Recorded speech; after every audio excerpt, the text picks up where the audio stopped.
सबके बीच में हो सकती है, लेकिन संवाद का सिलसिला चलता रहना चाहिए, बने रहना चाहिए। और 48 माननीय सदस्यों का इसमें भागीदार बनना, बल्कि मेरी तो इच्छा थी कि और भी माननीय सदस्य इसमें भागीदार बने, क्योंकि इसे राज्यपाल का अभिभाषण विधानमंडल के लिए सरकार का एक दस्तावेज होता है, वैसे जैसे संसद के लिए महामहिम राष्ट्रपति का अभिभाषण होता है। शासन की उपलब्धियां और भावी योजनाएं इस अवसर पर अभिभाषण के माध्यम से रखी जाती हैं और एक दिशा, एक दृष्टि न केवल सरकार के लिए बल्कि प्रदेश के लिए सदन में हुई चर्चा परिचर्चा के माध्यम से प्राप्त होती है। मैं इसके लिए श्री राज्यपाल जी के प्रति हृदय से आभार व्यक्त करते हुए जिन सभी माननीय सदस्यों ने इसमें भागीदार बनकर के इस चर्चा में भाग लिया या इस चर्चा में उनकी प्रत्यक्ष या अप्रत्यक्ष रूप से उपस्थिति रही है, कुछ माननीय सदस्य वर्चुअली भी जुड़े हुए हैं, उन सभी के प्रति भी मैं हृदय से धन्यवाद देता हूं। लेकिन महोदय, जो परिपाटी अच्छी चीजों की बनती है और मैं विनम्र आग्रह करूंगा अपने विपक्ष के मित्रों को, खासतौर पर हमारे नेता प्रतिपक्ष तो काफी सहज हैं, सरल हैं, लेकिन गलत पार्टी में होने के कारण अक्सर भटक जाते हैं। अन्यथा वे व्यक्तिगत रूप से बहुत अच्छे आदमी हैं और अच्छा करने का प्रयास भी करते हैं।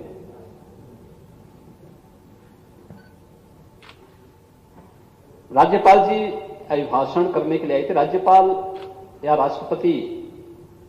राष्ट्रपति देश का संवैधानिक प्रमुख होता है। राज्यपाल प्रदेश का संवैधानिक प्रमुख है। अगर अपने संवैधानिक प्रमुखों का सम्मान चुना गया सदन नहीं करेगा, लोकतांत्रिक प्रणाली के सामने स्वयं एक गंभीर संकट खड़ा होगा। इसलिए संवैधानिक प्रतीकों, संवैधानिक प्रमुखों का सम्मान चुने गए जनप्रतिनिधियों का दायित्व और कहीं ना कहीं इस मामले में हम लोग चूक करते हैं। परिपाटी अच्छी होनी चाहिए, परिपाटी अच्छी जैसे इस विधान सभा ने पिछली चर्चाओं में 2019 में 2020 में हम लोग उस प्रकार की किसी चर्चा को आगे नहीं बढ़ा पाए वैश्विक महामारी कोरोना के कारण, लेकिन 2019 में इस मामले में काफी अच्छे काम हुए थे। जैसे सस्टेनेबल डेवलपमेंट गोल्स पर 36 घंटे की डिबेट, देश का पहला कोई लोकतांत्रिक मंच था और खासतौर पर उत्तर प्रदेश विधानमंडल में इस पे चर्चा की और माननीय सदस्यों ने इसमें भागीदार बनकर के इस सभी गरीबी उन्मूलन के लिए, शिक्षा के लिए, बेहतर स्वास्थ्य के लिए, यानी आप देखेंगे जो चर्चा इस विधानमंडल में हो रही थी कोविड के दौरान, उस चर्चा ने हमें एक बल दिया उस क्षेत्र में कार्य करने के लिए। या फिर अन्य मुद्दों पर भी यहां पर संविधान दिवस के अवसर पर भी 26 नवंबर 2019 को इस सदन में बैठ करके एक चर्चा की थी। हम फंडामेंटल राइट की बात तो करते हैं, संवैधानिक कर्तव्य क्या हैं, इस पे भी क्या सदन चर्चा करेगा।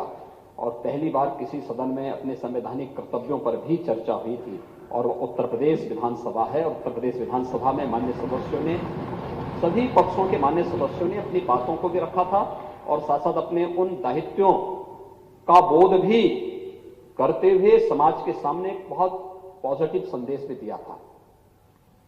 अनुसूचित जाति जनजाति से संबंधित बिल पर भी एक स्पेशल सेशन बैठा था और तब भी सदन में चर्चा हुई थी। हमने टालने की रणनीति नहीं अपनाई।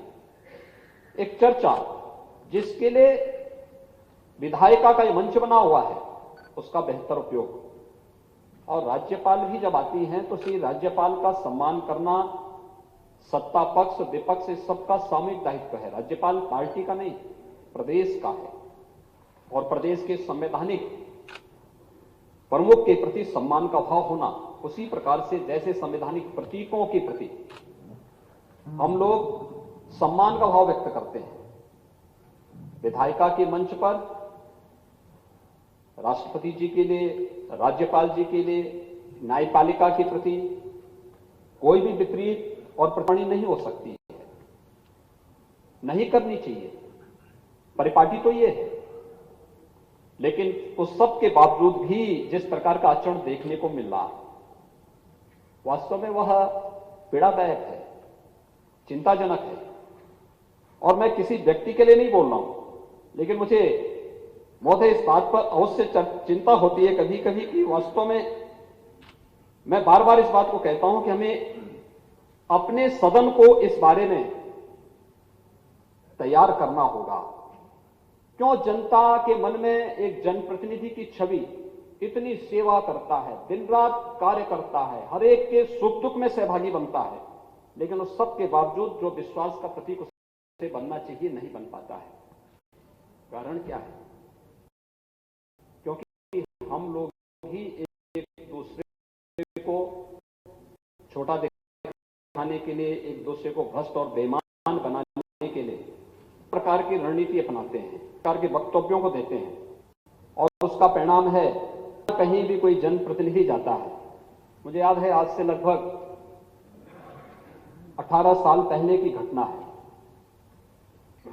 उस समय प्रधानमंत्री श्री अटल बिहारी वाजपेयी जी थे। एक बैठक हम लोगों की चल रही थी। उस समय एक माननीय सांसद आए दौड़े दौड़े और उन्होंने एक बात का जिक्र किया। उन्होंने कहा साहब हम लोगों को लेट हो गया, ट्रेन में हम लोग चल रहे थे, तब तक एक सज्जन आए और उन्होंने कहा साहब मैं फलानी पार्टी का नेता हूं। नेता शब्द सुनते ही पब्लिक उस पर टूट पड़ी, पब्लिक उसको मारने लग गई। बड़ा विवाद हुआ है, किसी प्रकार से बचा करके हम लोग लेकर के आए हैं। ये स्थिति क्यों पैदा हो रही है? ये क्षरण क्यों हुआ है? कोई बात तो होगी। और महोदय मैं उस आचरण के लिए कृपया कोई इसको व्यक्तिगत रूप से नहीं लेंगे, लेकिन मुझे अज्ञेय की कुछ पंक्तियां याद आई हैं। आप साहित्यकार हैं, साहित्यक हैं और इसलिए अध्यक्ष जी मुझे वे पंक्तियां जब अज्ञेय की याद आई। अज्ञेय एक यथार्थवादी चिंतक थे, उन्होंने बहुत अच्छी बात कही। उन्होंने कहा कि सर्प तुम कभी नगर नहीं गए, नहीं सीखा वहां बसना, फिर कहां से तूने विष पाया और कहां से सीखा डसना। क्या हम अपने आचरण से इन संवेद को क्षति नहीं पहुंचा रहे हैं?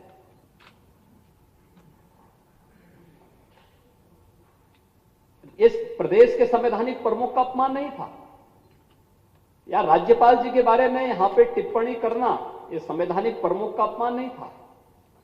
ये वास्तव में हम विधायिका को अब एक अविश्वसनीयता के दायरे में खड़ा कर रहे हैं। हमें संदेह की नजरों से इसलिए देखती है क्योंकि हम में से हर व्यक्ति कहीं ना कहीं उसके दायरे में आ जाता है। फोटो तो सबका आता है, आ जाता है उसमें। भाई हम बोलेंगे कि उत्तर प्रदेश, आखिर यहां पे हम लोग एक तरफ मांग करते हैं कि सारी जितनी भी व्यवस्था हो इसका लाइव हो, लेकिन उसके बाद हमारे भाषण क्या होते हैं कि राज्य क्या क्या सत्ता पक्ष का ही है क्या? ये राज्य आपका नहीं है क्या? ये राज्य के प्रति क्या केवल किसी पक्ष का दायित्व है, आपका कोई दायित्व नहीं है क्या? जब आप लोग बोलते हैं कि उत्तर प्रदेश में सर्वाधिक अपराध हो रहा है, उत्तर प्रदेश में सर्वाधिक ऐसी घटनाएं घटित हो रही हैं, और एनसीआरबी की घटनाओं को तोड़ मरोड़ करके जब हम प्रस्तुत करते हैं, तो देश और दुनिया के अंदर हम मैसेज क्या देते हैं, संदेश क्या देते हैं? और वही स्थिति थी, वो बड़ी पीड़ादायक स्थिति थी। राज्यपाल महोदया एक संवैधानिक प्रमुख और दूसरा महिला। अगर आप इसको परिपाटी मान लेते कि भाई संवैधानिक प्रमुख का हमें सम्मान करना है, तो ये बहुत अच्छी बात होती। लेकिन अगर वह नहीं होता तो कम से कम महिला के नाते तो सम्मान कर लेते। कभी नहीं किया। एक नई परिपाटी बन गई है। और महोदय, मैं तो आपसे भी इस बात की अनुरोध करूंगा, इस बात की अपील करूंगा कि कभी हमारी इस विधायिका को लोग ऐसा ना मान ले कि ये कोई ड्रामा कंपनी है, कोई लाल टोपी, कोई नीली टोपी, कोई पीली टोपी, कोई हरा टोपी पहन करके आकर के एक नई परिपाटी शुरू हो गई है। ऐसा तो कभी नहीं होता था, ड्रामा पार्टी में हम लोग देखते थे, लेकिन यहां पे एक नई परिपाटी शुरू हो जाती है। पता नहीं ये लोग घर में पहनते हैं कि नहीं पहनते हैं। एक बार एक घटना हुई, और मैं सही बता रहा हूं नेता प्रतिपक्ष जी, मैं आपको बता रहा हूं, आप भी सुनते होंगे। मैं एक कार्यक्रम में गया था। आप जानते हो कि मैं फील्ड में कहीं जाता हूं तो कुछ चीजें कार्यक्रम का हिस्सा होती हैं। जैसे बेसिक शिक्षा परिषद के स्कूल तो नहीं खुले, तो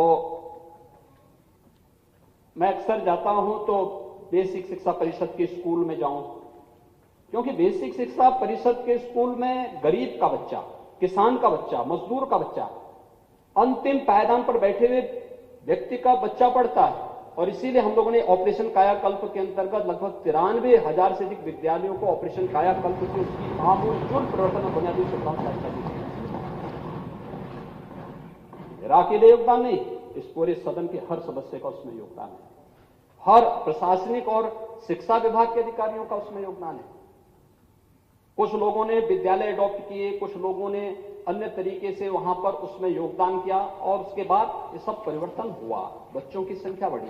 मैं जाता हूं, अक्सर जाता हूं, उसी में आंगनबाड़ी में भी जाते हैं, उसी में कुछ लोग अन्नप्राशन का भी कार्यक्रम रख लेते हैं। तो मैं एक कार्यक्रम में गया था, तो अन्नप्राशन के लिए छोटा सा 6 महीने का बच्चा था, उसको अन्नप्राशन के लिए मैंने उठाया। तब तक जिस महिला का वो बच्चा था, उसके साथ एक लगभग 2.5-3 साल का एक बच्चा और था।